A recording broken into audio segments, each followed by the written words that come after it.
नमस्कार साथियों, मैं दुष्यंत कुमार एक बार फिर जीएस विजन के ऑनलाइन प्लेटफॉर्म पे आप सभी लोगों का स्वागत करता हूं, हार्दिक अभिनंदन करता हूं। हमने डिफरेंट लेक्चर्स में राइट नाउ हम क्या कर रहे हैं कि हम लोग जो आपका एनिशेंट जो आपका इंडियन हिस्ट्री है, जो आपका प्राचीन भारतीय इतिहास है, तो प्राचीन भारतीय इतिहास के संदर्भ में उसका पॉलिटिकल एस्पेक्ट, उसका सोशल एस्पेक्ट, उसका इकोनॉमिकल एस्पेक्ट और उसका रिलीजियस एस्पेक्ट हम लोग जानने की कोशिश कर रहे हैं। और इसमें अभी हम लोग जैसा मैं आपको यहाँ बताना चाहूँगा कि हम लोगों ने कुछ मेजर चैप्टर्स कवर अप भी कर लिए हैं, जैसे कि आपका स्टोन एज हो गया, हड़प्पा सिविलाइजेशन हो गया, आपका कंप्लीट आपका वैदिक एज हो गया, या आपका महाजनपदाज वाला जो चैप्टर वो भी हम लोगों ने कवर अप कर लिया है। और साथ ही साथ हम लोगों ने बुद्धिज़्म जैनिज़्म को भी डिस्कस प्रॉपर वे में कर लिया है।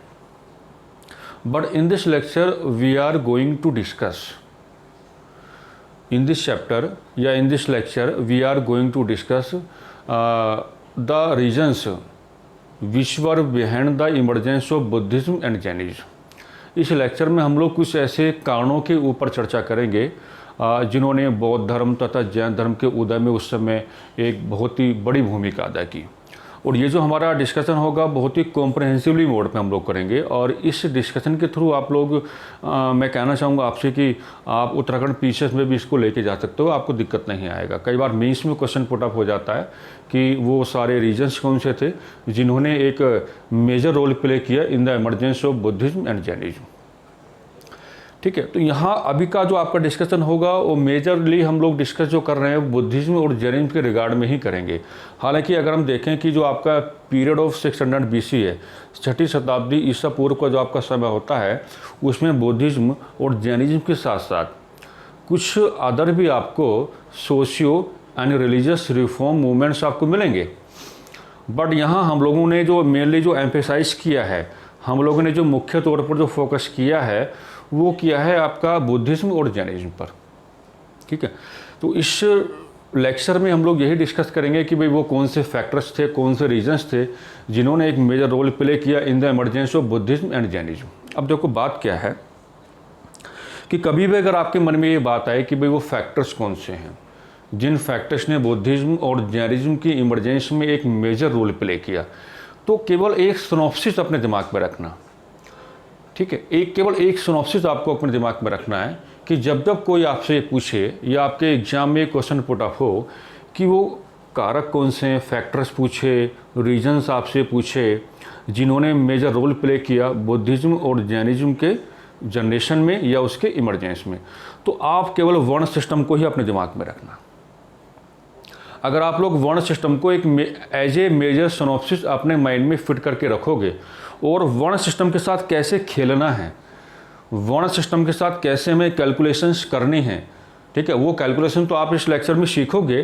बट मैंने मेजरली आपको क्या बताया कि अगर आपको कभी ये डिस्कस करना पड़े, कहीं पे लिखना पड़े, किसी को समझाना पड़े, तो आपको केवल और केवल वर्ण सिस्टम को ही अपने माइंड में रखना है। वर्ण सिस्टम ही वो एक ऐसा मेजर, मैं कहना चाहूँगा एक ऐसा मेजर जो आपका लेटर वैदिक पीरियड में दिखाई दिया, वहाँ से हम उसको लेके चलेंगे तो वर्ण सिस्टम की जो इविल्स हैं, वर्ण सिस्टम की जो बुराइयां हैं, वर्ण सिस्टम की बुराइयां ऑटोमेटिकली प्रूफ करके दिखा देंगे आपको कि भाई बुद्धिज्म और जैनिज्म का इमरजेंस क्यों हुआ।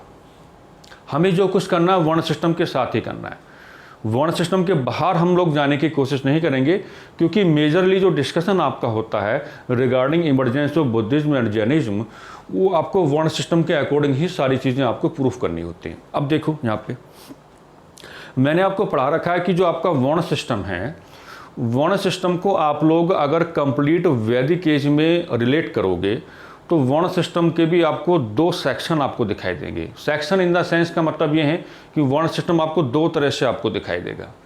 जब आप वर्ण सिस्टम को ऋग्वैदिक पीरियड में रिलेट करते हो तो वर्ण सिस्टम में देखो ब्राह्मण, क्षत्रिय, वैश्य, शूद्र मिलेंगे, ऐसे ही बिल्कुल ऐसे ही मिलेंगे। और जब आप लोग वर्ण सिस्टम को लेटर वैदिक पीरियड के साथ रिलेट करोगे तो भी आपको ऐसे ही मिलेगा क्लासिफिकेशन ब्राह्मण, क्षत्रिय, वैश्य, शूद्र। बट डिफरेंस यहाँ पे ये है कि ऋग्वैदिक पीरियड में जो आपका वर्ण सिस्टम है, इसका जो आपका क्लासिफिकेशन था on the basis of actions, यानी कि जो कर्म आपको करने हैं कर्मों के आधार पर था। ठीक है। लेकिन जो आपका लेटर वैदिक पीरियड है, लेटर वैदिक पीरियड में जो आपका वर्ण सिस्टम है उसका जो क्लासिफिकेशन हुआ वो क्या हुआ, वो आपका जन्म के आधार पर हो गया। अब जब तक ये आपकी जो वर्ण सिस्टम है ये कर्मों के आधार पर रही, यानी कि इसका जो क्लासिफिकेशन है on the basis of actions होता रहा, तब तक तो ये रही फ्लेक्सिबल। फ्लेक्सिबल का मतलब ये कि इसके में जो आपका ब्राह्मण, क्षत्रिय, जो वैश्य, शूद्र हैं, जिन 4 वर्णों का हम इसमें डिस्कशन करते हैं, इनके मध्य कोई संघर्ष नहीं था, है ना। हर वर्ण को एक प्रॉपर आपने काम दे दिया और हर वर्ण अपना काम करता रहा। ब्राह्मण का काम ये था कि वो धार्मिक क्रियाकलापों का निष्पादन कराएगा, क्षत्रिय का काम ये था कि वो पार्ट ऑफ द स्टेट बना रहेगा, आप ऐसा कह लो, या सुरक्षात्मक कार्यों में लगा रहेगा, और वैश्य का काम ये था कि उसे उत्पादन करना है, प्रोडक्शन करना है, और शूद्र का काम ये था कि उसे ऊपर वाले तीनों वर्णों की सेवा करनी है। लेटर वैदिक पीरियड में जब आप इसको लेकर के गए तो ये जो इसका क्लासिफिकेशन है जन्म के आधार पर हो गया, यानी कि ब्राह्मण का बेटा ब्राह्मण कहलाया, क्षत्रिय का बेटा क्षत्रिय कहलाया, वैश्य का बेटा वैश्य कहलाया, शूद्र का बेटा शूद्र कहलाया। बल्कि लेटर वैदिक पीरियड का जो आपका लास्ट आवर है, जब आप 600 BC में इसको जोड़ के चलोगे तो वहाँ पे शूद्रास के बाहर भी चंडाल वगैरह कुछ ऐसी चीज़ें बना दी गई जिनके साथ एक बहुत ही मीनियल ट्रीटमेंट हुआ, बहुत ही एक निचले दर्जे का एक व्यवहार किया गया, है ना। तो अब इसको जोड़ना है हमें, ये तो मैं आपको शायद मैंने 1-2 क्लास में पहले भी आपको बता रखा होगा कि वर्ण सिस्टम को आपको कैसे जोड़ना है। ये तो वर्ण सिस्टम का एक मैंने क्लासिफिकेशन आपको बता दिया है कि मेजरली हम इसमें 4 वर्णों की चर्चा करते हैं इन द फॉर्म ऑफ ब्राह्मण, क्षत्रिय, वैश्य, शूद्र। ऋग्वैदिक पीरियड में फ्लेक्सिबल है, बड़ी आसान है, लेकिन लेटर वैदिक पीरियड में क्या बनेगी, कॉम्प्लेक्स बनेगी, बड़ी जटिल बन जाएगी। और जैसे ही जो आपका वर्ण सिस्टम है ये कॉम्प्लेक्स हुआ, जटिल हुआ, तो वर्ण सिस्टम में जो आपके 4 वर्ण हैं इनके मध्य संघर्षों को बढ़ावा मिला। इनके मध्य जो आपके अधिकार हैं, अधिकारों को लेकर के संघर्षों को बढ़ावा मिला। तो देखिए, जब तक जो आपके वर्ण सिस्टम में ये फ्लेक्सिबल मोड में रही, फ्लेक्सिबल मोड का मतलब यहाँ पे ये होता है कि उसमें ये कहा गया कि मान लीजिए आपका वैश्य है, और अगर वैश्य वर्ण से संबंधित अगर कोई व्यक्ति है, कोई पर्सन है, अगर उसके अंदर ऐसी कैपेबिलिटी जनरेट हो जाती हैं कि वो क्षत्रिय वाले काम कर सकता है, तो उसका ट्रांसफ़र क्षत्रिय वर्ण में हो सकता था, क्योंकि क्या था, कर्मों के आधार पर था। जो जैसा कर्म करेगा वो वर्ण सिस्टम में वहीं पर फिट हो जाएगा। और अगर आपका क्षत्रिय वर्ण है, क्षत्रिय वर्ण के अंदर अगर इस तरह की कैपेबिलिटी जनरेट हो गई हैं कि वो धार्मिक क्रियाकलापों का निष्पादन करा दे, यानी कि जो आपकी रिचुअल्स होती हैं उनका कंप्लीशन करा दे, तो वो क्षत्रिय कहाँ ट्रांसफ़र हो जाएगा, ब्राह्मण में ट्रांसफ़र हो जाएगा, ब्राह्मण वर्ण में ट्रांसफ़र हो जाएगा। तो ये चल रहा था आपका ऋग्वैदिक पीरियड में। तो जब हिस्टोरियन क्या कहते हैं, हिस्टोरियन ये कहते हैं कि ऋग्वैदिक पीरियड में जो वर्ण सिस्टम है, अगर आप उसको वहाँ रिलेट करके देखोगे तो बहुत फ्लेक्सिबल है। वर्ण अपना अपना काम कर रहे हैं, और काम जो करते हैं, जो उनके फंक्शंस हैं, उस फंक्शन के अकॉर्डिंग ही उनका वर्ण सिस्टम में एक प्रॉपर क्लासिफिकेशन हो रखा है, और किसी भी प्रकार के संघर्षों को बढ़ावा नहीं मिला हुआ था। बट लेटर वैदिक पीरियड में क्या हुआ, लेटर वैदिक पीरियड में ये बताया गया कि जो आपके वर्ण सिस्टम है ये कॉम्प्लेक्स हो गई। कॉम्प्लेक्स का मतलब क्या है, पहले तो जन्म के आधार पर होगी, ब्राह्मण का बेटा ब्राह्मण है, क्षत्रिय का बेटा क्षत्रिय है, वैश्य का बेटा वैश्य है, शूद्र का बेटा शूद्र है। एक तो जन्म के आधार पर होगी, और क्या बताया मैंने कि कॉम्प्लेक्स होगी। कॉम्प्लेक्स कैसे हुई अभी हम समझेंगे। और जैसे ही आपके वर्ण सिस्टम कॉम्प्लेक्स हुआ in the letter Vedic period, तो जो आपके 4 वर्णाज हैं, है ना, इनके मध्य के जो आपके कन्फ्लिक्ट्स हैं, जो इनके मध्य के जो मैं कहना चाहूँगा कि जो अधिकारों को लेकर के जो झगड़े हैं, जो गतिरोध हैं, वो सामने आने लगे। और जैसे ही अधिकारों को लेकर के झगड़े सामने आए, कुछ अलग ही एक सीन क्रिएट हो गया। अब देखो, इसको हम लोग जोड़ते हैं कि इसको हम लोग जोड़ेंगे कैसे। मैंने बताया कि जो आपकी वर्ण सिस्टम है, कि जो आपका वर्ण सिस्टम है बच्चों, कि जो आपका वर्ण सिस्टम है, वर्ण सिस्टम की जो इविल्स हैं, इविल्स मतलब जो इसकी बुराइयां हैं, तो जब आप इन इविल्स को एक्सप्लेन करोगे तो ऑटोमेटिकली ये प्रूफ हो जाता है कि बुद्धिज्म और जैनिज्म का इमर्जेंस कैसे हुआ। और वर्ण सिस्टम की इविल्स अगर हमें डिस्कस करनी है तो वर्ण सिस्टम को आपको लेके कहाँ जाना पड़ेगा, in the letter Vedic period, in the letter Vedic period. ठीक है। अब देखो हुआ क्या उस समय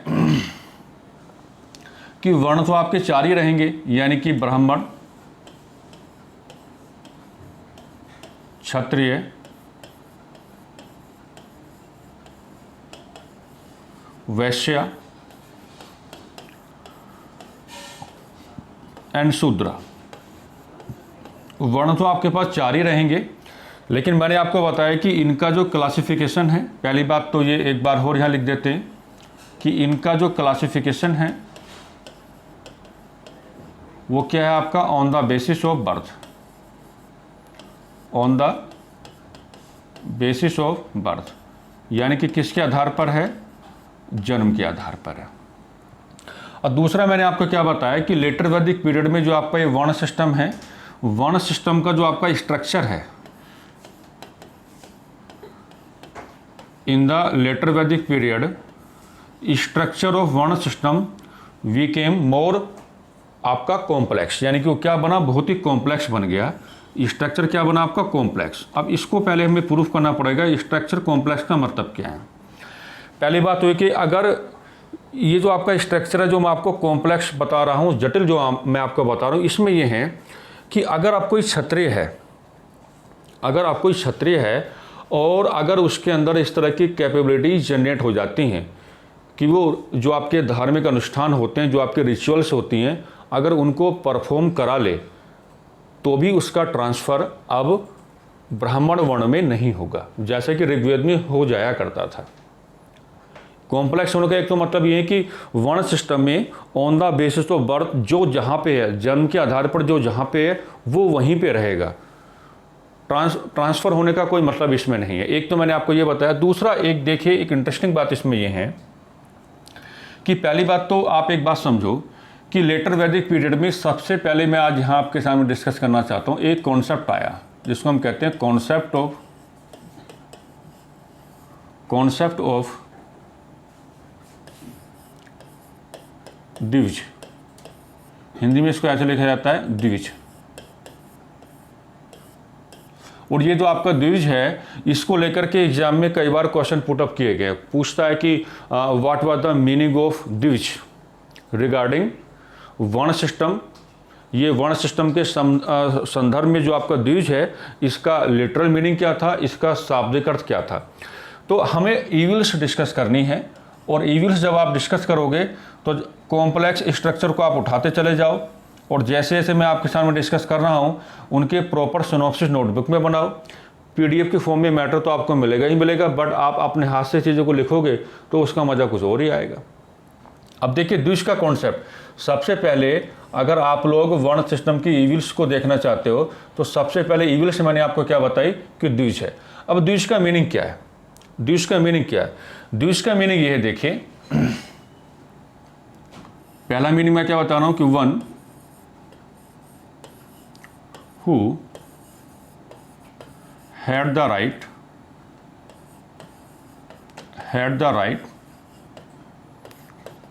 to wear sacred thread, THREAD। द्विज का मतलब यह था कि द्विज उस समय एक ऐसे पर्सन को कहा गया, एक ऐसे व्यक्ति को कहा गया जो पहनने का अधिकार रखता था, क्या, सैक्रेड थ्रेड, यानी कि जिसको आज के टाइम में हम लोग क्या कहते हैं, जनेऊ बोल देते हैं।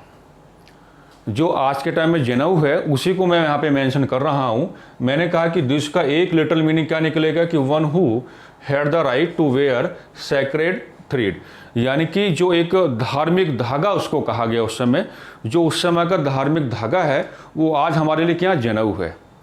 यानी कि द्विज उसको कहा गया कि जो आपका लेटर वैदिक पीरियड में रिगार्डिंग वर्ण सिस्टम, जिसको जनेऊ धारण करने का अधिकार हुआ करता था।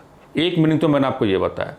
दूसरा मीनिंग इसका ये होता है कि one who had the right, one who had the right to study Vedas. द्विज का एक लिटरल मीनिंग ये भी होता है कि द्विज आप उस व्यक्ति को कहोगे रिगार्डिंग लेटर वैदिक पीरियड जिसको वेदों को पढ़ने का अधिकार है, वेदों के जो आपके मंत्राज होते हैं उनका जो आपका प्रोनाउंसिएशन है, जो उनका उच्चारण है, उसको सुनने का अधिकार है, तो उसको आप क्या कहोगे? द्विज कहोगे। ठीक है, ये समझा होगा आपने बहुत अच्छे से। अभी हम लोग क्या कर रहे हैं कि जो आपका वर्ण सिस्टम है उसकी सबसे पहले ईविल्स हमने उठाया है, और ईविल्स हमने किस फॉर्म में उठाया है? द्विज की फॉर्म में उठाया है, कि जो आपका द्विज है उसका मीनिंग मैंने आपको बताया। और ये जो आपका है ब्राह्मण, क्षत्रिय, वैश्य, शूद्र के साथ कैसे जोड़ना है, अब इसको देखेंगे हम लोग। ध्यान रखना बच्चों, ये जो आपका द्विज है, द्विज एक ऐसा उस समय का मैं बताना चाहूँगा कि एक ऐसा फैक्टर है, एक ऐसा रीजन भी आप इसको कह सकते हो कि जिसने वर्ण सिस्टम को कॉम्प्लेक्स बनाने का काम किया था, बिल्कुल किया था।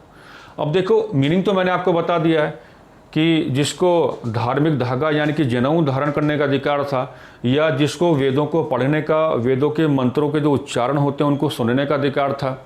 ठीक है, तो इस तरह के जो पर्सन थे वो क्या कहेंगे? द्विज कहेंगे। अब देखिए है क्या, ये जो आपका कॉन्सेप्ट ऑफ द्विज है इसमें हम जोड़ेंगे किसको? केवल और केवल ऊपर वाले तीनों वर्णों को।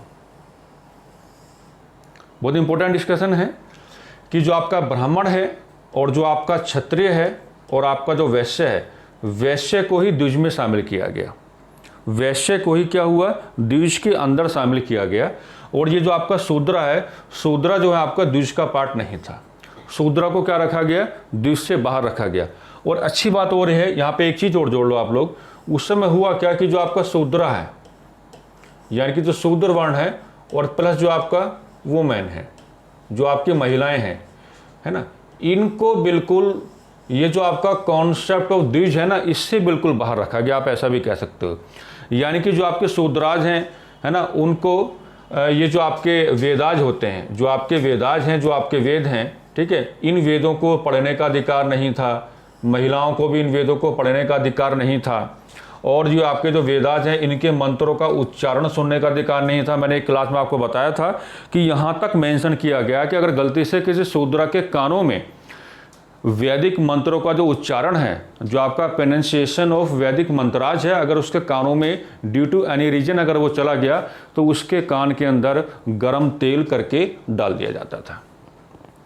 ये ट्रीटमेंट वो लोग उस समय कर रहे थे। तो अब देखिए यहाँ से शूद्रा का और महिलाओं का एक बहुत बड़ा जो डिससेटिस्फैक्शन है वो काम करना शुरू कर देगा, और इस तरह के जो डिससेटिस्फैक्शन हम लोग निकालते रहेंगे, यही सारे के सारे जो आपके डिससेटिस्फैक्शन है ये एक मेजर रोल प्ले करेंगे in the emergence of Buddhism and Jainism as well. ठीक है, तो द्विज के साथ आप देखोगे द्विज में केवल ब्राह्मण, क्षत्रिय, वैश्य को शामिल किया गया, शूद्र को बाहर रखा गया। यानी कि शूद्र को वैदिक मंत्रों का उच्चारण सुनने का अधिकार नहीं था, महिलाओं को वैदिक मंत्रों का उच्चारण सुनने का अधिकार नहीं था, और ना ही ये वेदास को पढ़ सकते थे, इनको वेदास को पढ़ने का भी कोई अधिकार उस समय नहीं था। तो जो आपका जो कॉन्सेप्ट ऑफ द्विज है, इससे डिससेटिस्फैक्शन किसका निकला? इससे निकला आपका मेजरली शूद्रा और आपका वुमेन क्लास, जो आपका शूद्र वर्ण है और जो आपका महिला वर्ग है, इनका डिससेटिस्फैक्शन अब काम करना शुरू कर देगा। ठीक है, अब आगे बढ़ते हैं, देखिए आगे क्या होगा इसमें। अब आगे आ जाओ।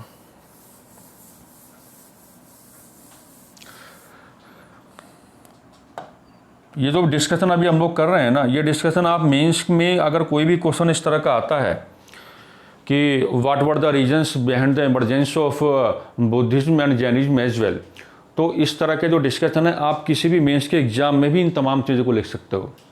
ठीक है, बहुत ही मेजर टॉक मैं आपसे कर रहा हूँ, बहुत ही कॉन्सेप्चुअल टॉक है। अब एक ईविल्स हमने देख ली किसकी? वर्ण सिस्टम की। अब हम आते हैं आगे की ओर। आगे देखिए फिर वही लिखेंगे हम बार बार, ब्राह्मण, वैश्य,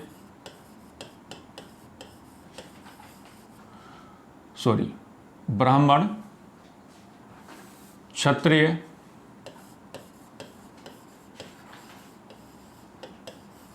वैश्य, शूद्र।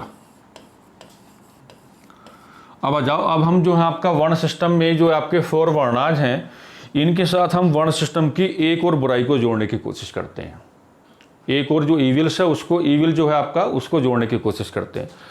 अब देखो जोड़ेंगे कहाँ हम, ये प्रॉपर जो आपका डिस्कशन हो रहा है हर एक प्रकार का डिस्कशन ये लेटर वैदिक पीरियड में ही हो रहा है, लेटर वैदिक पीरियड।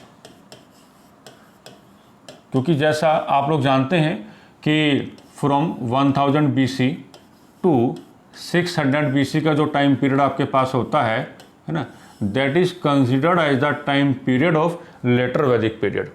और जैसे आपका 600 BC का टाइम आपका आएगा, वहाँ से आपको बुद्धिज्म और जैनिज्म का जो इमरजेंस है वो आपको दिखाना होता है, उसी के बारे में हम लोग बात कर रहे हैं। तो वर्ड सिस्टम को मैं अभी जो फिलहाल जो रिलेट कर रहा हूँ वो प्रॉपर किसके साथ कर रहा हूँ, लेटर वैदिक पीरियड के साथ कर रहा हूँ, उत्तर वैदिक काल के साथ मैं जोड़ के आपको दिखाने की कोशिश कर रहा हूँ। अब सेकंड ईविल पे आते हैं। सेकंड ईविल का मतलब ये है, अब देखिए इसमें हुआ क्या उस समय, हालांकि क्लास में इसको मैंने डिस्कस कर रखा है, लेकिन अब इसको थोड़ा अलग तरीके से हम लोग देखेंगे। ये जो आपका ब्राह्मण क्लास है, यहाँ पे आपका जो ब्राह्मण वर्ण है और एक आपके पास क्या है, क्षत्रिय वर्ण है, क्षत्रिय वर्ण, ठीक है। अब हुआ ये कि जो आपका लेटर वैदिक पीरियड है, ठीक है, अब ये जो डिस्कशन है इसको हम लोग इससे जो आपका वैश्य और जो आपका शूद्र है ना उसको थोड़ा अभी रखते हैं होल्ड पे, इनको अभी हम लोग इसके साथ क्या रखेंगे, थोड़ा होल्ड पे रखेंगे। ये अभी होल्ड पे रख दीजिए हमने, चलो अभी हम लोग क्या है इन दोनों को जोड़ के चल रहे हैं। तो जो आपका ब्राह्मण बहुत ही इंपॉर्टेंट डिस्कशन है, ये बात आपको किसी किताब में नहीं मिलेगी, ठीक है, क्योंकि ये कैलकुलेशन का पार्ट है। जो चीज़ें हमने पढ़ी हैं उससे जो भी हमारा एक प्रैक्टिकल जो एक्सपीरियंस जनरेट हुआ है उसके अकॉर्डिंग मैं ये चीज़ आपको दिखाने की यहाँ पे कोशिश कर रहा हूँ। अब लेटर वैदिक पीरियड में क्या हुआ कि राइट्स को लेकर के, रिगार्डिंग राइट्स यानी कि अधिकारों को लेकर के, जो आपका ब्राह्मण क्लास है यानी कि जो आपका ब्राह्मण वर्ण है और जो आपका क्षत्रिय वर्ण है, ये दोनों आमने सामने आ गए। बहुत इंपॉर्टेंट डिस्कशन है यहाँ पे, इसमें बहुत आगे की बात मैं आपको बताने जा रहा हूँ। ये अधिकारों को लेकर के आमने सामने आ गए, यानी कि ब्राह्मण वर्ण ये कहने लगा कि सर्वोच्च सुप्रीम कौन रहेगा, हम लोग रहेंगे। क्यों रहेंगे भाई, क्योंकि हमारी उत्पत्ति जो हुई है, हमारा जो ओरिजिन हुआ है वो परम पुरुष ब्रह्मा के मुख से हुआ, माउथ से हुआ है, ठीक है। और क्योंकि माउथ क्या है आपका शरीर में सबसे ऊपर आ रहा है, तो इसलिए वर्ण सिस्टम का जो भी आपका क्लासिफिकेशन है उसमें जब अधिकारों की बात आएगी तो अधिकारों में भी सर्वोच्चता जो सुप्रीमेसी मिलनी चाहिए वो हम लोगों को ही मिलनी चाहिए। क्षत्रिय वर्ण ये कहने लगे चलो ठीक है कोई बात नहीं, हमारी उत्पत्ति परम पुरुष ब्रह्मा की भुजाओं से हुई है, जो आर्म्स हैं भुजाओं से हमारी उत्पत्ति हुई, हमारा ओरिजिन जो आपका ग्रेटर जो आपका है ब्रह्मा उसके उनके जो आर्म्स उनकी भुजाओं से हुई है। लेकिन हम सुरक्षात्मक कार्यों में लगे हुए हैं। हमारा काम क्या है, हमारा काम बहुत चैलेंजिंग है, इसलिए सर्वोच्चता किसको मिलनी चाहिए, हम लोगों को मिलनी चाहिए। इस तरह की जो कैलकुलेशन आई किसके बीच में, बिटवीन आपका ब्राह्मण एंड क्षत्रिय वर्ण। तो यहीं से जो आपका वर्ण सिस्टम है वो थोड़ा कॉम्प्लेक्स मोड में आगे की ओर बढ़ने लगा। ये एक इनिशियल फेस में आपको दिखाना चाहूँगा, it was the initial face, है ना, कि जो आपका वर्ण सिस्टम है वो कॉम्प्लेक्स मोड में आगे की ओर बढ़ने लगा, ठीक है।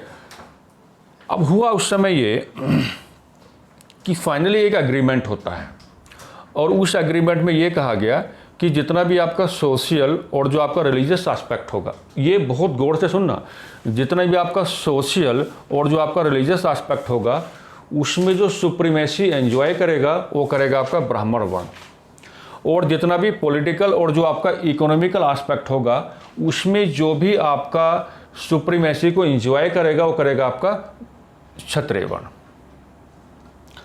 अब समझौता हो गया, समझौता हो गया तो अब समझौता हो गया तो किसी भी प्रकार के डेडलॉक की कोई पॉसिबिलिटी थी नहीं, किसी भी प्रकार के गतिरोध की कोई संभावना नहीं थी। लेकिन गतिरोध फिर भी आया जब अधिकारों को लेकर के दो वर्ण आमने सामने आ गए और आपसी समझ से एक प्रॉपर एग्रीमेंट कर लिया कि सोशल और रिलीजियस एस्पेक्ट आपका, पॉलिटिकल और जो आपका इकोनॉमिकल एस्पेक्ट है हम लोगों का, उसके बाद भी डेडलॉक आया। हुआ उस समय ये कि ये जो आपका ब्राह्मण वर्ण है ना, इसने अपनी सुप्रीमेसी कुछ इस तरह से इस्टेब्लिश की कि विदाउट इसके कोऑपरेशन के जो क्षत्रिय वर्ण है वो काम नहीं कर पाया, वो काम नहीं कर पाया। और ये मैं आज आपको बता देता हूँ कि जो आपका कंप्लीट यानी कि जो आपका होल एंशिएंट इंडिया का पॉलिटिकल स्फीयर है, उसमें जो आपका क्षत्रिय वर्ण है ये ब्राह्मण वर्ण के साथ जुड़ के ही काम किया है, जुड़ के ही काम किया है। जब जब इसका सेपरेशन हुआ तो जो आपका क्षत्रिय वर्ण है उसको बहुत सारे चैलेंजेस को फेस करना पड़ा, बहुत सारे चैलेंजेस को फेस करना पड़ा। वही मैं आपको यहाँ पे बता रहा हूँ कि एग्रीमेंट होने के बाद भी जो आपका क्षत्रिय वर्ण है ये वर्ण सिस्टम को टारगेट करेगा in the form of Buddhism and Jainism, क्योंकि जो आपके वर्धमान महावीरा हैं और जो आपके गौतम बुद्ध हैं वो दोनों क्षत्रिय क्लेन से ही आते हैं या क्षत्रिय वर्ण से ही आते हैं। अब ये एग्रीमेंट होने के बाद में गतिरोध क्यों आया, अब इसको समझो। देखो, मैंने पहले अभी आपको यहाँ पे ये बताया कि जो आपका ब्राह्मण वर्ण है ना, यानी कि इसके विदाउट कोऑपरेशन, अगर इसका कोऑपरेशन क्षत्रिय वर्ण के साथ नहीं है ना तो क्षत्रिय वर्ण अपना काम नहीं कर सकता था, उसको प्रॉब्लम होती बिल्कुल, और हुई भी। क्योंकि आप एक बात देखो, जब ब्राह्मण को सामाजिक और धार्मिक परिप्रेक्ष्य में सर्वोच्चता प्राप्त हुई तो उसने कुछ कहानियां बना दी। कहानी इन द सेंस मतलब, एक आया आपके पास राज सोय यज, एक आया आपके पास वाज पे यज, एक आया आपके पास अश्वमेघ यज्ञ, ये चीजें आ गई। अब देखो, इनका ये जो मैंने यज्ञों के प्रकार आपको दिखाए हैं, इसमें एक बात देखो, इसमें जो आपका सबसे लास्ट वाला जो यज्ञ है, ये वाला जो यज्ञ है आपका, ये है साम्राज्यवाद का प्रतीक। It was the symbol of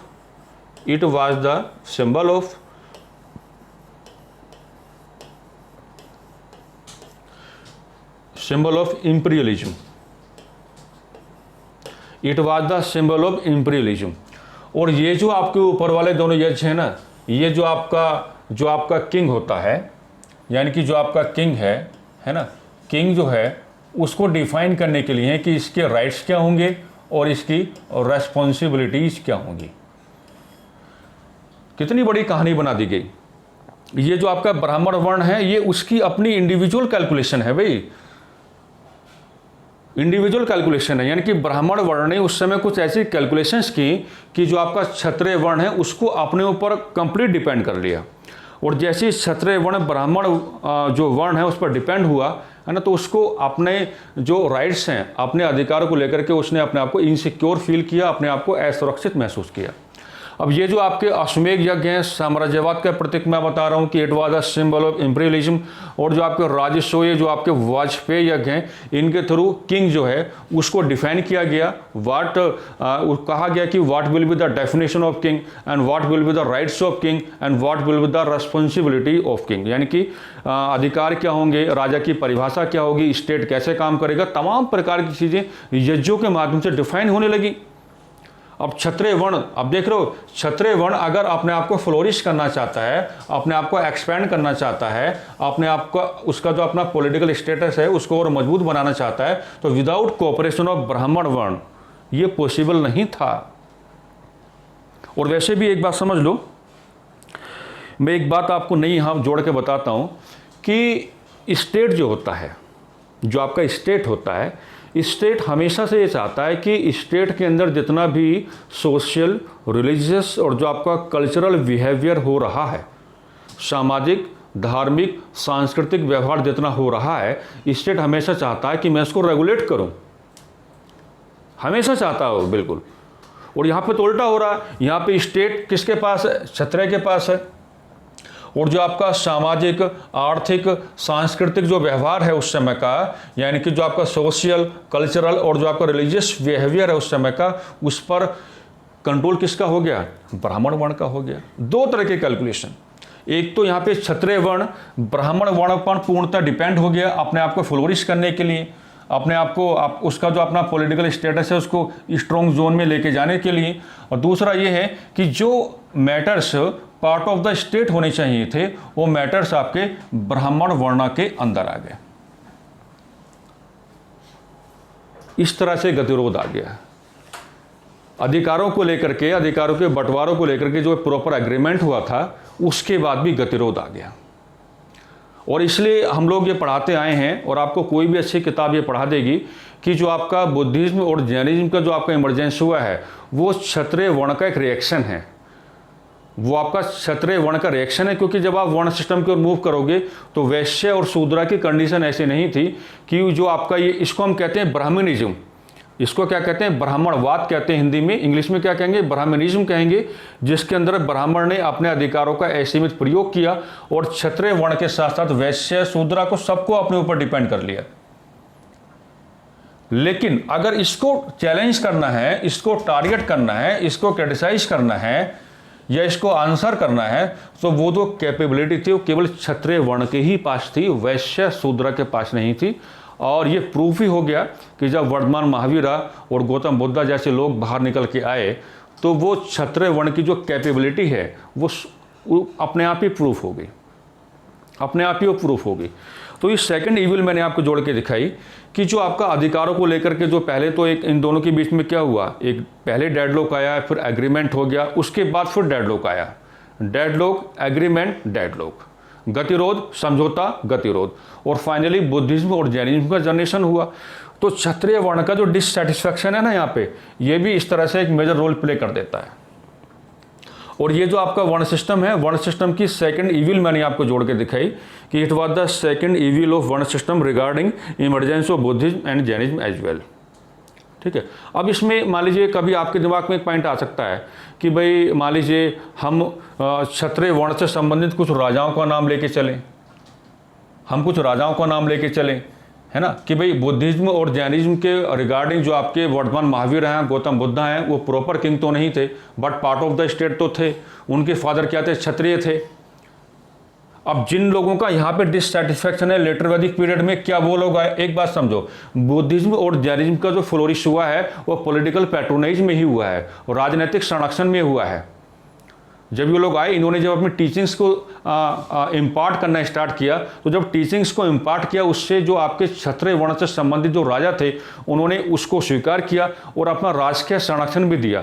Buddhism और जैनिज्म राजकीय संरक्षण में आगे बढ़े हैं। जैन धर्म को बौद्ध धर्म की तुलना में पॉलिटिकल पैट्रोनेज कम मिला, बुद्धिज्म को ज़्यादा मिला, इसलिए जो बुद्धिज्म है वो ज़्यादा फ्लोरिश हुआ। प्रॉपर कनेक्टिविटी है, किसी बुक का पार्ट नहीं है। बहुत अच्छे से मैंने समझाया है। इस चीज़ को आप एज ए इविल लेके चलोगे रिगार्डिंग वर्ड सिस्टम, है ना, और उसने क्या किया, एक मेजर रोल प्ले किया है in the emergence of Buddhism and Jainism as well. अब आगे बढ़ो, देखिए आगे हम लोग इसमें क्या जोड़ेंगे, आगे आ जाओ।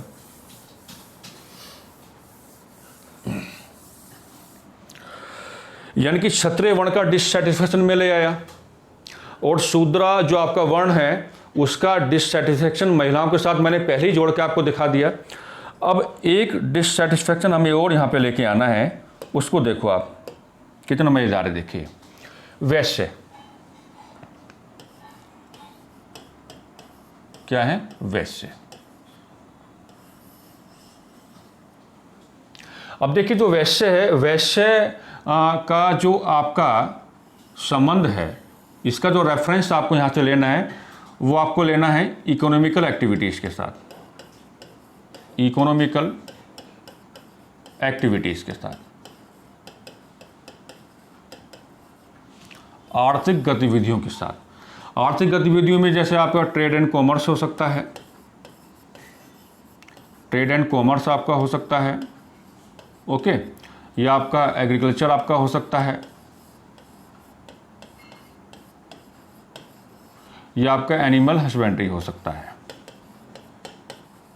एनिमल हस्बेंड्री आपका हो सकता है। ठीक है। अब देखो इसमें है क्या कि जो आपका वैश्य वर्ण उस समय था, वैश्य वर्ण को आर्थिक गतिविधियों से जोड़ के हमने आपको दिखाया, और आर्थिक गतिविधि में व्यापार वाणिज्य है, कृषि है, या आपका पशुपालन है। ठीक है। अब ये जो आपका वैश्य है, इसमें जो आपका ब्राह्मणवाद है, जो आपका ब्राह्मणिज्म है, ब्राह्मणिज्म जो आपका है, जो आपका ब्राह्मणवाद है, हिंदी में क्या लिखेंगे इसको, ब्राह्मणवाद। ब्राह्मणवाद, ब्राह्मणवाद का वस्तु लिटरल मीनिंग क्या होगा, मैंने बार बार आपको बताया कि ब्राह्मणवाद का लिटरल मीनिंग ये होता है कि जब आपका जो ब्राह्मण वर्ण है वो अपने अधिकारों का, विशेषकर सामाजिक और जो आपका धार्मिक और जो आपका सांस्कृतिक परिवेश है उसके संदर्भ में अपने अधिकारों का जब असीमित प्रयोग करेगा, यानी कि आप इंग्लिश में कह सकते हो सीधा एब्सोल्यूट यूज करेगा, कंप्लीट यूज करेगा, उसको हम कहेंगे ब्राह्मणिज्म, ब्राह्मणवाद। तो ये जो आपका वैश्य है, वैश्य आपका आर्थिक गतिविधियों के साथ मैं आपको जोड़ के दिखा रहा हूँ, ठीक हुआ बात, आर्थिक गतिविधि के साथ मैंने जोड़ के आपको दिखाया। लेकिन ये जो ब्राह्मणवाद है ये जो आर्थिक गतिविधियां हैं ना इनको प्रभावित करेगा, इन आर्थिक गतिविधियों को प्रभावित करेगा। और जब इन आर्थिक गतिविधियों को, इकोनॉमिकल एक्टिविटीज़ को एडवर्सली इफेक्ट करेगा तो वैश्य का भी डिससेटिस्फैक्शन अगेंस्ट ब्राह्मणिज्म आ जाएगा। और बुद्धिज्म और जैनिज्म जो आपके हैं, जो आपके बौद्ध और जो जैन धर्म आपके हैं, वो ब्राह्मणवाद पर प्रहार हैं।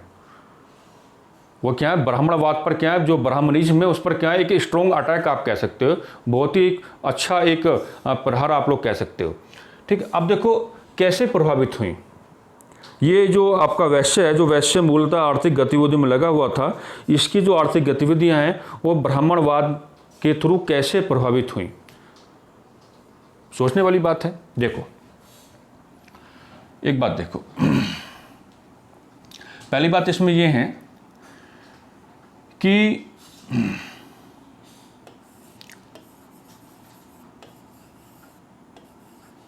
ये फिर एक बार फिर आ गया कि यूज ऑफ आयरन।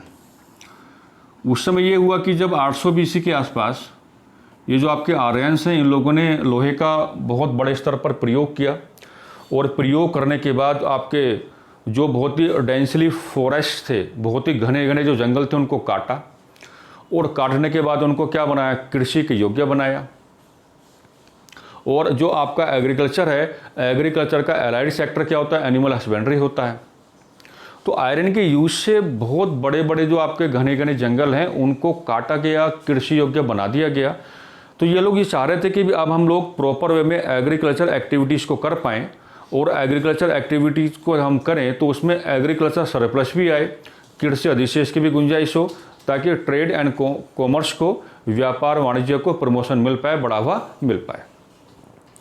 लेकिन उस समय ये हुआ कि जो आपके वैदिक, जो आपकी ये आपकी वैदिक का मतलब यहाँ पे लेटर वैदिक है, जो वैदिक आपके रिचुअल्स हैं,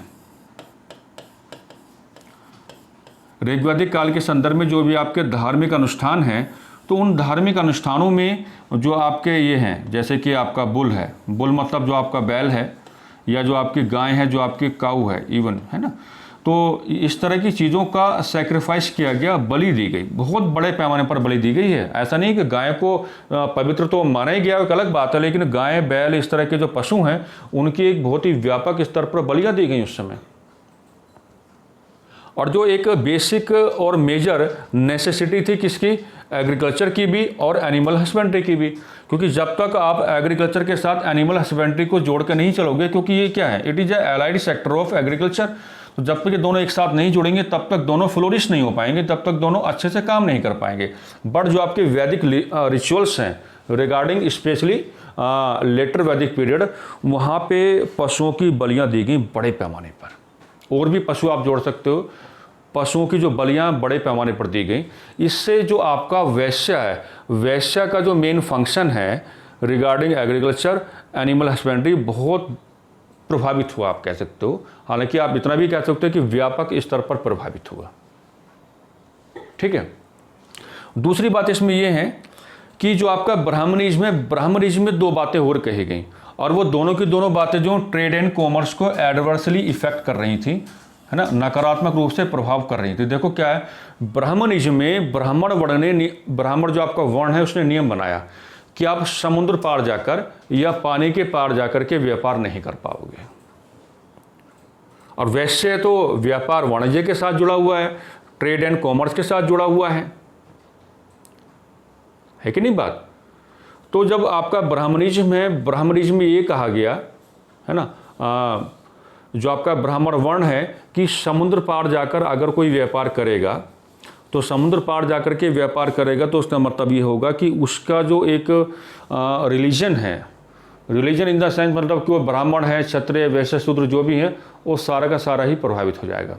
यानी कि कुल मिला के आप ये कह सकते हो कि जो आपका ब्राह्मणिज्म है उसमें ब्राह्मण वर्ण जो है उसने कुछ ऐसा रूल बना दिया कि समुद्र पार जाकर के व्यापार करना आपका रेस्ट्रिक्टेड हो गया या प्रोहिबिटेड हो गया, प्रभावित हो गया, सीधा कहो कि क्या हो गया, या प्रतिबंधित हो गया।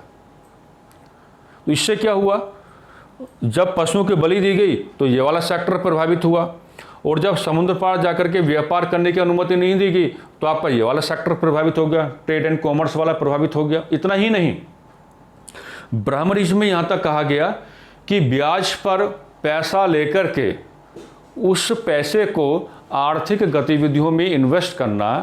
अगर आप मान लीजिए इंटरेस्ट पे अगर आप कोई अमाउंट लेते हो तो इंटरेस्ट पे जो आपने अमाउंट लिया है ना, या गणित के लैंग्वेज में बोलें तो प्रिंसिपल उसको हम लोग कहेंगे कि जो भी पैसा आपने लिया है तो उस पैसे को लेना भी प्रतिबंधित किया गया, प्रोहिबिटेड कर दिया गया। यानी कि ब्याज पर पैसा लेकर के आप उसको आर्थिक गतिविधियों में नहीं लगा सकते, आप उसको आर्थिक गतिविधियों में नहीं लगा सकते। तो आप देख रहे हैं किस तरीके के रूल्स बनाए गए। क्षत्रिय वर्ण को भी परेशान होना पड़ा, वैश्य वर्ण को भी परेशान होना पड़ा। उसका जो मेन ऑक्यूपेशन है वो जुड़ कहाँ पे रहा है, वर्ण सिस्टम में जुड़ा कहाँ पे, रिगार्डिंग इकोनॉमिकल एक्टिविटीज़।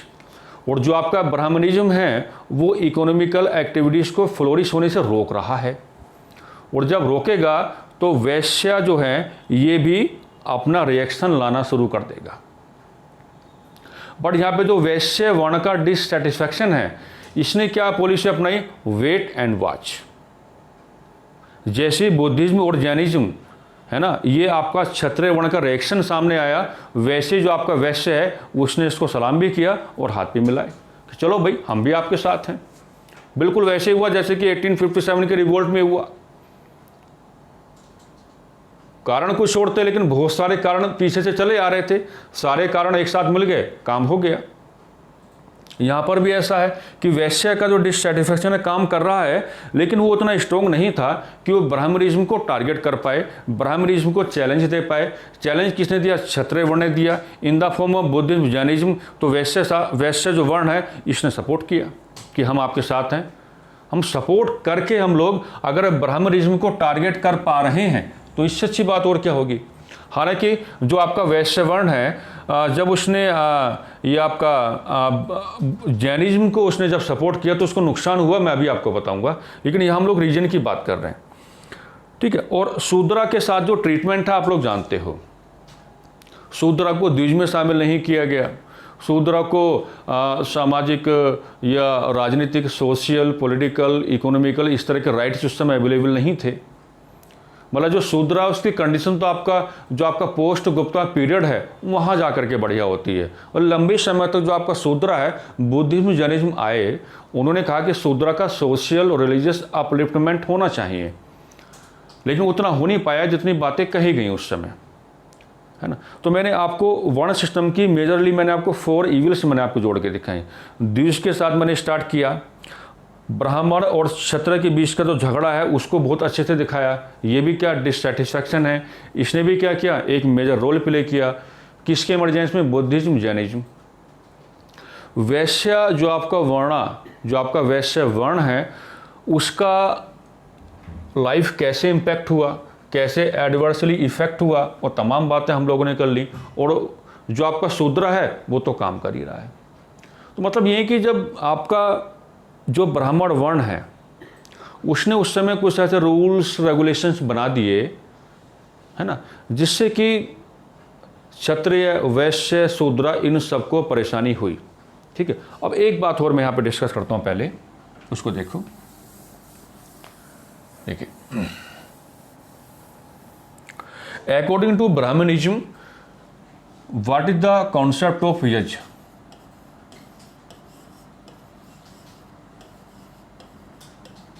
यज्ञ, है ना, तो यज्ञ का जो कॉन्सेप्ट है ब्राह्मणवाद के अनुसार या ब्राह्मण वर्ण के अनुसार वो क्या है उसको देखो। यज्ञ का कॉन्सेप्ट ये कि यहाँ पे आपके गॉड हैं, बीच में आपका यज्ञ आ गया, और यहाँ पे आपका हम कह सकते हैं कि ये लोग आ गए इस तरह से।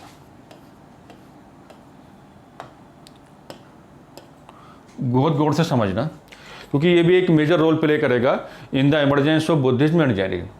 तो कॉन्सेप्ट ऑफ यज्ञ ये कहता है, यज्ञ का कॉन्सेप्ट ये कहता है कि यज्ञ को परफॉर्म करने का अधिकार किसको होगा। पहले तो ये देखो, यज्ञ को परफॉर्म कौन करेगा, हु विल परफॉर्म इट। इसको परफॉर्म कौन करेगा, आपका ब्राह्मण क्लास करेगा। क्या करेगा, ब्राह्मण क्लास करेगा। भाई क्यों करेगा, क्यों करेगा, इसलिए करेगा क्योंकि ये क्या है, ये क्या है, ये उसका मेन ऑक्यूपेशन है, ये उसका क्या है, मेन ऑक्यूपेशन है। और जब मेन ऑक्यूपेशन है तो क्या होगा, अधिक से अधिक धन वसूली की कोशिश करेगा, अधिक से अधिक धन वसूली की कोशिश करेगा।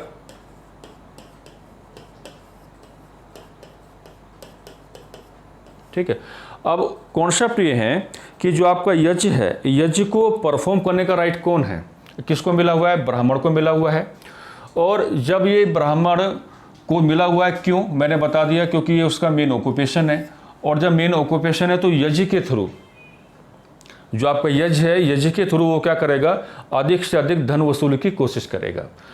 अब ब्राह्मण वर्ण ये कहता है यहाँ पे, मतलब ये अगर कोई आप लोग क्लास देखोगे तो आप लोग अगर इस किसी वर्ण से संबंधित हो तो इसमें बुरा बिल्कुल मत मानना। हम लोग अकॉर्डिंग टू हिस्ट्री पढ़ा रहे हैं और अकॉर्डिंग टू हिस्टोरियन आपको पढ़ा रहे हैं कि जो बातें डिस्कस हुई हैं उन बातों को आपके सामने लेकर के आ रहे हैं। इसमें मेरा ये मोटिव बिल्कुल नहीं है कि मैं ब्राह्मण वर्ण को टारगेट कर रहा हूँ, ऐसा कुछ नहीं है। जैसा हुआ एज इट इज आपको पढ़ाने की कोशिश मैं कर रहा हूँ। हाँ, कुछ मेरी इंडिविजुअल कैलकुलेशंस हैं, ठीक है, अगर वो किसी को हर्ट कर रही हो तो आप उसको देखें केवल एज ए स्टूडेंट, क्योंकि आपको एग्जाम में बातों को लेकर के जाना है। इसमें ब्राह्मण वर्ण ने उस समय ये कहा कि देखिए ये जो आपका यज्ञ है, यज्ञ जो होगा उससे क्या होगा कि गॉड है, गॉड की ब्लेसिंग किसको मिलेगी, गॉड की ब्लेसिंग किसको मिलेगी, आशीर्वाद किसको मिलेगा, इन लोगों को मिलेगा जो यज्ञ करवा रहे हैं, है ना, या जिनका यज्ञ में पार्टिसिपेशन है, उनको क्या मिलेगा, आशीर्वाद मिलेगा। ये मतलब ये क्या था, ब्राह्मण वर्ण थ्रू यज्ञ, है ना, यज्ञ के सहारे ये जो आपका गॉड है, जो ईश्वर है, ईश्वर और लोगों के मध्य क्या कराता है, कम्युनिकेशन कराता है। क्या कराता है बच्चों, कम्युनिकेशन कराता है। ये उस समय कहा गया। अब इसमें एक बात हो रहा है कि यज्ञ में जो हम लोग आहुति देते हैं, यज्ञ में जो हम आहुति देते हैं, तो ये जो आहुति है ये क्या आपका फूड ऑफ गॉड है, ये क्या आपका फूड ऑफ गॉड है, यानी कि ये ईश्वर का खाना है, ऐसा उस समय कहा गया, ऐसा उस समय कहा गया। लेकिन इसका भी एक, इसने भी नेगेटिव, इसका भी नेगेटिव एस्पेक्ट उस समय ये निकल के आया कि देखो ये जो आपका मैंने बताया कि ये इसका मेन ऑक्यूपेशन है, इसमें ब्राह्मण वर्ण ने कोशिश की कि भाई मुझे, अगर मैं यज्ञ को परफॉर्म करूंगा तो मुझे अधिक से अधिक धन मिलना चाहिए, मुझे अधिक से अधिक धन मिलना चाहिए। धन का मतलब ये कि मनी मत जोड़ना, क्योंकि मनी का कॉन्सेप्ट तो आपका 600 BC में आया था, है ना, मनी का कॉन्सेप्ट तो आपका 600 BC में आया था। उस समय जो आपका सिंबल ऑफ प्रॉपर्टी आपके एनिमल्स हैं, है ना, क्या है, आपके पशु हैं, आप ऐसा कह सकते हो। तो अधिक से अधिक धन वसूली की कोशिश की। अब देखो ये जो लोग मैं जो बता रहा हूँ कि common people of that time, उस समय के जो आम आदमी मैं आपको बता रहा हूँ, इनमें से कुछ आदमी ऐसे रहे होंगे कि जो ब्राह्मण वर्ण की यहाँ पे नीड है रिगार्डिंग टू परफॉर्म यज्ञ, तो हर आदमी ब्राह्मण वर्ण की उस नीड को पूरा नहीं कर पाया उस समय। कुल मिलाकर के आप इतना कह सकते हो कि ब्राह्मण वर्ण ने यज्ञ, या जो आपका यज्ञ है, उसको परफॉर्म कराने के पीछे जब अधिक से अधिक धन वसूली की कोशिश की, तो उससे देखा गया कि कुछ लोग ये जो ईश्वर की ब्लेसिंग उनको मिल सकती थी, इससे क्या हुए, डिप्राइव्ड हो गए, यानी कि उनका क्या हुआ, उनको पीछे हटना पड़ा। मतलब मैं आप ये ऐसे समझो कि वो ईश्वर का आशीर्वाद ले नहीं पाए। केवल क्यों नहीं ले पाए, क्योंकि ब्राह्मण वर्ण को अधिक से अधिक धन उनको देना था, वो कैपेबल नहीं थे, वो इतना कैपेबल नहीं थे। तो ये जो आपका कॉन्सेप्ट ऑफ यज्ञ है, जो आपका यज्ञ का कॉन्सेप्ट है, इससे भी उस समय वो एक लार्ज स्केल पर लोग क्या हुए, एडवर्सली इफेक्ट हुए, नकारात्मक रूप से क्या हुए बच्चों, प्रभावित हुए। अब इसका जो एक डायरेक्ट बेनिफिट मिला उस समय, ये भी मैं जोड़ के बताऊंगा कि डायरेक्ट बेनिफिट जो मिला उस समय मिला क्षत्रिय वर्ण को, क्योंकि क्षत्रिय वर्ण के पास वो सारी कैपेबिलिटीज थी, यानी कि वो इतना ज़्यादा कैपेबल था कि अगर ब्राह्मण ने कहा कि मुझे अधिक से अधिक धन प्राप्त हो या मुझे अधिक से अधिक धन मिले, तो क्षत्रिय वर्ण ब्राह्मण वर्ण की इस नीड को फुलफिल कर रहा था। तो डायरेक्ट बेनिफिट मिला, आपका जो क्षत्रिय वर्ण है उसको मिल गया। लेकिन जो आपका common people of that time उस समय के थे, वो लोग बहुत ही एडवर्सली क्या हुए, इफेक्ट हुए, नकारात्मक रूप से क्या हुए, इफेक्ट हुए। ठीक है, तो इतनी सारी चीज़ें आप लोग जोड़ के चल सकते हो। अगर आपसे कोई पूछे कि what were the reasons behind the emergence of Buddhism and Jainism as well, तो जो आपका वर्ण सिस्टम है, वर्ण सिस्टम को ही आपको कोट करना होता है, और वर्ण सिस्टम की इविल्स आप कैसे बाहर निकाल सकते हो। अगर आप के अंदर एक कैपेबिलिटी है कि आप लोग वर्ण सिस्टम की जो इविल्स हैं उनको आप बाहर निकाल के ले आओ, है ना, और उनको आप कहाँ डिस्कस करो, है ना, regarding reasons which were responsible for the emergence of Buddhism and Jainism. ठीक है, तो वर्ण सिस्टम पे ही कंप्लीट वे में डिपेंड होकर के आपको काम करना होता है। और एक बात और मैं आपको बता रहा था कि देखिए, ये जो आपका बुद्धिज्म है और जो आपका जैनिज्म है, इसमें आप एक बात देखिएगा,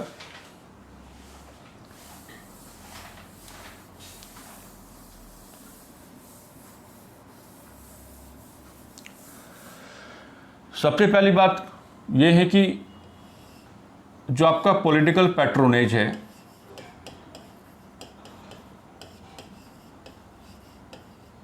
जो आपका पॉलिटिकल पैट्रोनेज है, जो आपका राजनीतिक संरक्षण है, उसने एक मेजर रोल प्ले किया, है ना, in course of flourishing of Buddhism and Jainism. जब बुद्धिज्म और जैनिज्म ने अपने आप को फ्लोरिश किया, अपना जो प्रभाव क्षेत्र बढ़ाया, तो जब प्रभाव क्षेत्र बढ़ाया तो उसमें जो आपका पॉलिटिकल पैट्रोनेज है उसने एक मेजर रोल प्ले किया। आप इवन आप लोग बुद्धिज्म के कॉन्टेक्स्ट में तो आप लोग बात कर भी सकते हो, आपके पास क्या नहीं है बताइए, अशोका हैं, कनिष्का हैं, इस तरह के लोग आपके पास हैं, है ना, तो उनको आप लोग एज ए पॉलिटिकल पैट्रोनेज आप दिखा सकते हो जब आपसे पूछा जाए, है ना। और एक बात यह है कि जो आपका अहिंसा है, अहिंसा जो आपका है, अहिंसा, तो देखिए जब आप अहिंसा को बुद्धिज्म के साथ रिलेट करोगे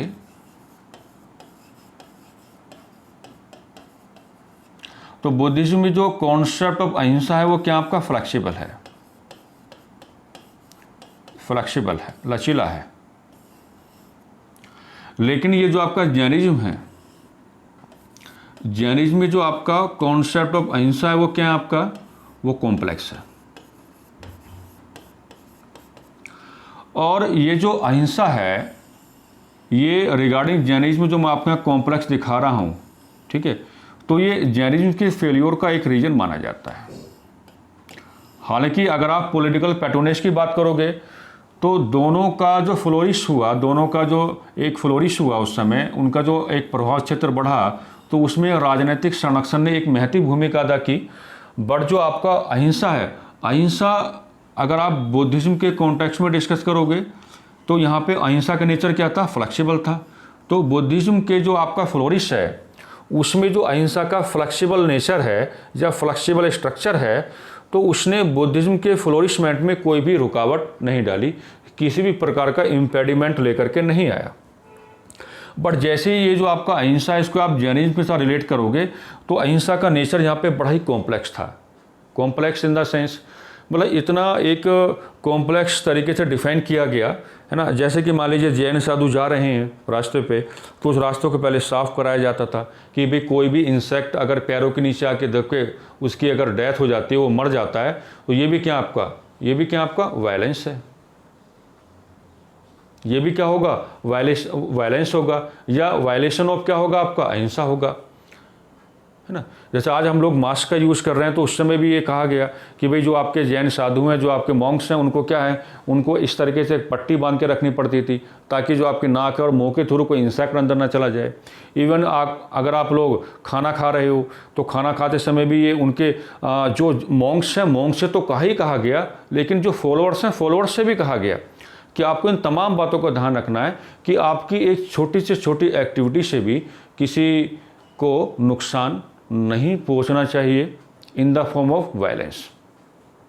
तो ये जो आपका जैनिज्म है, जैनिज्म में जो अहिंसा का जो बहुत ही कॉम्प्लेक्स नेचर था, है ना, ये इसके फेल्योर का एक रीजन माना जाता है।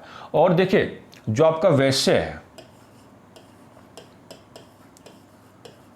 ना, वैश्य का जो कॉपरेशन है,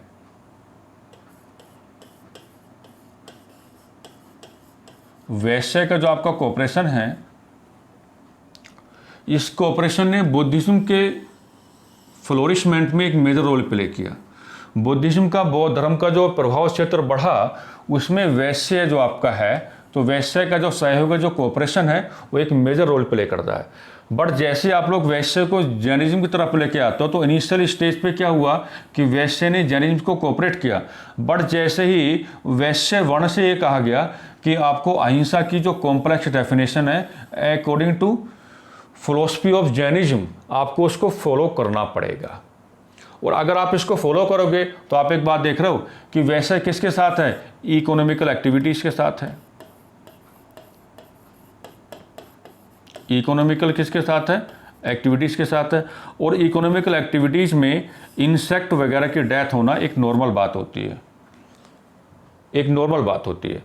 तो जब जैनिज्म इनसे एक ये अपील करता है कि इनको इंस्ट्रक्शन देता है कि आपको जैसा हमने कहा उसी फॉर्म में अहिंसा को फॉलो करना पड़ेगा। इनिशियल स्टेज पे इन्होंने कोऑपरेशन जरूर किया, लेकिन बाद में अपना आपको पीछे हटा के ये लोग फिर सीधा कहाँ जुड़े, बहुत अच्छे से बुद्धिज्म के साथ जुड़े। ठीक है, तो ये दो चीज़ें और मैंने साथ ही साथ आपके साथ डिस्कस की कि पॉलिटिकल पैट्रोनेज क्या होगा, या आपका ये जो अहिंसा है इसको आप कैसे रिलेट करके चलोगे। लेकिन मेजरली जो टॉक हमने किया उसी पे किया कि what were the reason behind the emergence of Buddhism and Jainism. और जो भी वर्ण सिस्टम की इविल्स को मैंने कोट किया है, अगर इसी हिसाब से आप किसी भी मेंस के एग्जामिनेशन में या प्रीलिम्स में अगर कहीं भी कोई क्वेश्चन आता है, या जनरली कोई कॉमन एग्जाम में उसमें अगर कोई क्वेश्चन आपसे पुटअप किया जाता है, तो मैं ये मान के चलूँगा कि अगर आपने यहाँ कुछ सीखा होगा तो क्वेश्चन तो आपके ग्रिप में रहेगा, बिल्कुल आपके ग्रिप में क्वेश्चन रहेगा। ठीक है, तो वीडियो को ज़रा बहुत अच्छे से आपको देखना है, बार बार इसको देखें और नोट डाउन करें अपने पॉइंट में, यानी कि जो आपके खुद के, जैसे मैंने डिस्कस किया है, हर बात को आप थोड़ा नोट डाउन करके चलें। पीडीएफ की फॉर्म में जो मैटर है वो तो आपको मिलेगा ही मिलेगा, बट आपको वीडियो को देखते समय आपको अपनी ओर से भी कुछ पॉइंट्स को नोट डाउन कर लेना चाहिए। Thank you very much.